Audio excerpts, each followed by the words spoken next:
시사 매거진 제주, 금요일과 토요일 이 시간은 교계 현안들을 다루고 있습니다. 매주 금요일 이 시간은 기후위기, 여러 환경 문제들을 기독교적인 가치관으로 바라보고 또 실천 가능한 노력들을 얘기해보는 지구 돌봄 프로젝트 코너로 함께하는데요. 오늘은 기독교 환경교육센터 산림의 유미호 센터장 만나보겠습니다. 센터장님 안녕하세요. 안녕하세요. 자, 오늘은 어떤 이야기 해볼까요? 네, 환경주의를 곧 다가오는데요. 한국교회가 해가야 할 탄소 중립과 또 기후교로 세워져 가는 이야기 나눠보려고 합니다. 네. 자, 환경주일이 뭔지, 또 어떻게 제정되었고, 한국교회 내에서 이 주의를 지키는 교회가 얼마나 되는지 좀 자세하게 말씀해 주시죠. 네, 1984년에 세계 환경의 날을 기념하면서 환경주일이 제정되었고요. 한국교회 안에. 네. 그때는 몇몇 교회들만 지켜오다가 여러 교단이 총회적 차원에서 지키게 된 것은 1992년의 일입니다. 이제는 제법 여러 교단이 6월 첫 주일 내지는 둘째 주 혹은 6월 중 한 주일을 환경주일로 선포하여 지키고 있는데요. 네. 한국교회 전체적으로 보면 여전히 미약하긴 하지만 그래도 많은 관심들 속에서 환경주의를 지키고 있습니다. 네. 그러니까 점점 이 환경주의를 지키는 교회가 많아지고 있다는 말씀이시네요. 자, 지금 기후위기 상황이 더 긴박해지고 있는 것 같은데, 이런 위기 상황 속에서 지키는 환경주의이기 때문에 의미가 더 남다를 것 같은데, 자, 지금 우리가 처한 상황 어떤지 좀 짚어주시죠.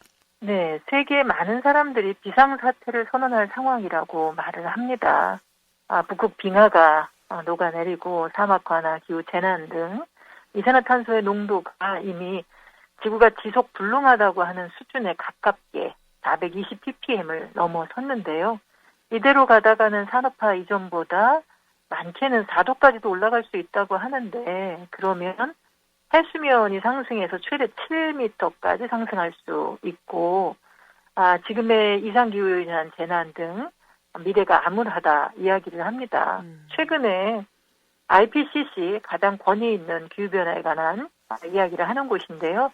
제6차 평가보고서가 나왔는데 거기서조차도 사실은 1.5도 이하로 지금 낮추는 것이 어렵지 않나라고 하는 이야기들이 나오고 있는데요.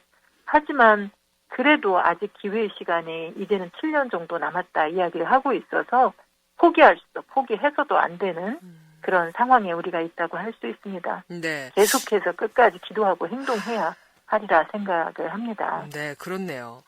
앞에서 지금 IPCC 평가보고서 이야기를 해주셨는데 이번에 6차 평가보고서라고 말씀해 주셨잖아요. 그 내용을 좀 알려주시면 좋겠어요. 네, 6차 평가보고서는 특별 보고서가 3개 있고 또 실무그룹의 평가보고서가 3가지로 나왔는데요. 네.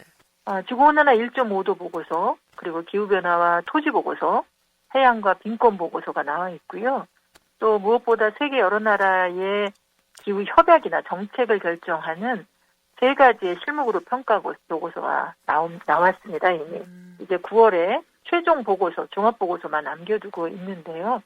최근에 발표된 제3 실무그룹 보고서를 보면 온실가스를 줄이는 구체적 방법까지도 어떻게 해야 1.5도를 달성할 수 있는지 하는 이야기들을 하고 있습니다. 네. 그리고 제1 보고서에서 우리가 확인할 수 있는 것은 지금의 상황이 인간의 활동임이 명백하다. 그러니까 99에서 100%가 우리의 행위로 인한 것이라고 말하고 있기 때문에 네. 적극적인 조치가 필요하고 만약에 그렇게 하지 않는다면 지금 당장 그렇게 하지 않는다면 인류가 공멸할 위기에 처할 수 있다고 분명히 하고 있습니다. 네. 지금 현재의 지구적 상황을 보면서 미래를 암울하게 보고 또 절망하거나 미리 또 포기하는 사람들도 꽤 많을 것 같다라는 생각도 드는데 그런 분들에게 이 환경주일, 좀 이런 분들에게 좀 희망이 되는 그런 시간이었으면 좋겠다라는 생각이 듭니다. 이 환경주일 어떻게 지키면 좋을까요? 네, 올해 환경주일이 6월 5일인데요. 이때가 공교롭게도 성령 강림절이기도 해요. 네. 절망이 깊을수록 더욱 강하게 창조주 하나님을 믿고 그 영에 이끌려서 하나님이 지으신 지구를 바라볼 필요가 있다 생각합니다. 두렵지만 아직 아름답게 남아있는 지구, 하나님의 성소라고 할 수 있을 텐데요. 이곳에서 흘러나오는 물이 우리의 탐욕스러움을, 우리 마음속에 이 탐욕을 씻어내 줄 수 있으리라 생각하고, 다시금 지금 고통 중에서 하나님의 자녀를 기다리는 이 피조물들과 다시 연결돼서 성령님이 행하고 계신 이 치유의 역사에 우리도 동참할 수 있으리라 생각합니다. 이게 중단이 될 수 있는데요. 잘 모르기 때문에 잘못 행할 수도 있고, 네. 그래서 계속 공부하면서 바라보고 기도하고 사랑으로 행동하는 실천을 계속 이어가기를 바랍니다. 네. 자, 바라보고 기도하고 공부한다. 정말 중요한 것 같습니다. 이제 위험이 일상화된 시대를 살면서도 우리가 위험 자체를 느끼지 못하거나 또 위험을 느끼더라도 뭐 어쩔 수 없어 이렇게 무감각하게 생각하는 그런 시대를 살고 있지 않나 하는 생각이 드는데요. 좀 그런 걸 좀 깨달을 수 있는 그런 의미 있는 시간이 이번 환경주일이 됐으면 좋겠다 싶어요. 네, 맞습니다. 이번 환경주일만큼은 누구나 다 앞서 말씀드린 것처럼 하나님의 창조를 흠뻑 느껴본다면 그렇다면 더 바꿀 수 있다 이렇게 생각이 들고요.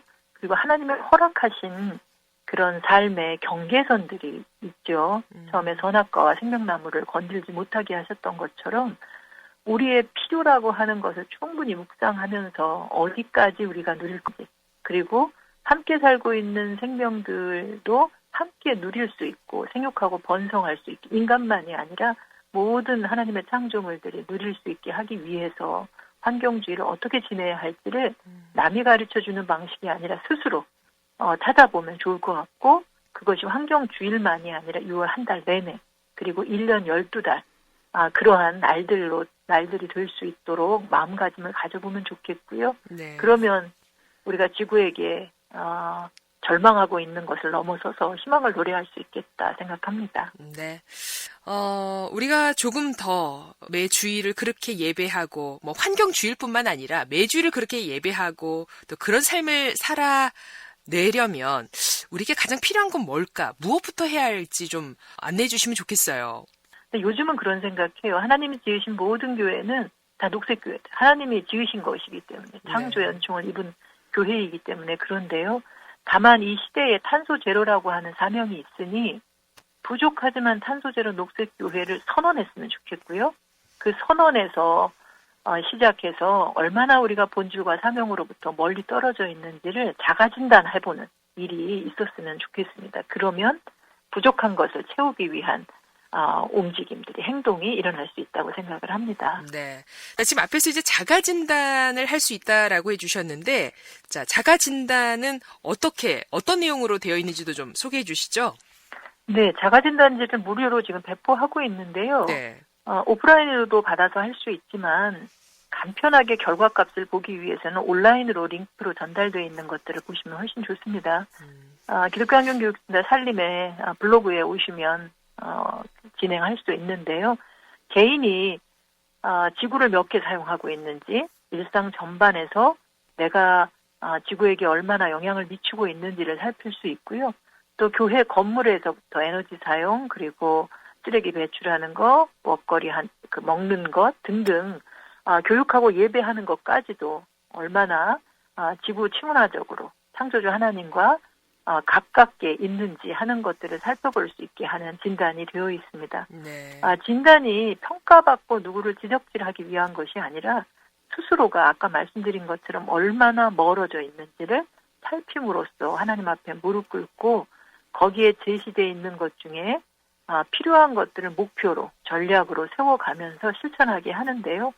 무엇보다 중요한 것은 교육입니다. 그 진단해보고 나서 여러 가지 교육과 실천 캠페인을 하는데, 저희가 경건한 40일 혹은 7주간의 탄소금식 캠페인도 진행하고, 성소 속에서 환경 이야기가 어떻게 되어 있는지, 또 생태 영성이라고 하는 것을 어떻게 고치시킬 수 있는지 하는 것을 온라인 강좌로도 진행하고, 또 말씀 묵상집도 나와 있습니다.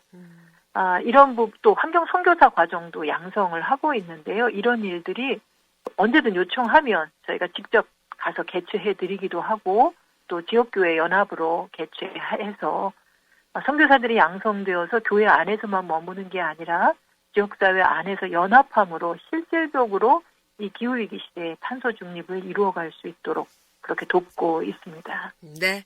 환경주일과 관련해서 마지막으로 한 말씀 전해 주시죠. 네, 모든 그리스도인이 모든 교회가 환경주의를 지킬 수 있었으면 좋겠습니다. 그래서 창조주 하나님에 대한 신앙을 회복하고 자신과 교회가 기후위기에 미치고 있는 영향을 스스로 발견하게 되기를 기도합니다. 누군가 비판해서 깨닫는 것이 아니라 또 이 위기가 너무 심각해서가 아니라 하나님이 태초에 그 좋았던 때에 지키고 돌보라고 했던 것을 우리가 하나님의 영이 내 안에 거하심으로 말하지 않고는 행동하지 않고는 견딜 수 없는 그런 주님의 증인되는 진실하고 성실하게 기후를 증언할 수 있었으면 좋겠는데요. 에너지를 절약하고 직접 생산하는 거 또 가능하겠지만 또 전기차를 바꾸고 충전소 설치하고 이런 것도 다 가능하겠지만 어렵다 생각되시는 분은 그저 옆에 있는 사람과 이야기 나누는 것부터 시작하고요. 또 그것도 어려운 분은 이 위기가 느껴지지 않는다면 나는 왜 느껴지지 않지? 뭐가 문제지? 이런 얘기도 그리고 나는 잘 안 돼. 이런 얘기도 하는 것이 실질적으로는 이 기후위기를 넘어설 수 있게끔 하는 것이고 이 기후를 증언하는 일이라고 할 수 있기 때문에요. 무엇이든지 창조주 하나님에서 앞에서 해야 할 일을 하는 여러분들 되셨으면 좋겠다고 말씀드리고 싶습니다. 네. 자, 지구 돌봄 프로젝트. 오늘은 환경주일에 대한 얘기 들어봤습니다. 오늘 말씀 고맙습니다. 감사합니다. 네, 지금까지 기독교 환경교육센터 산림의 유미호 센터장이었습니다.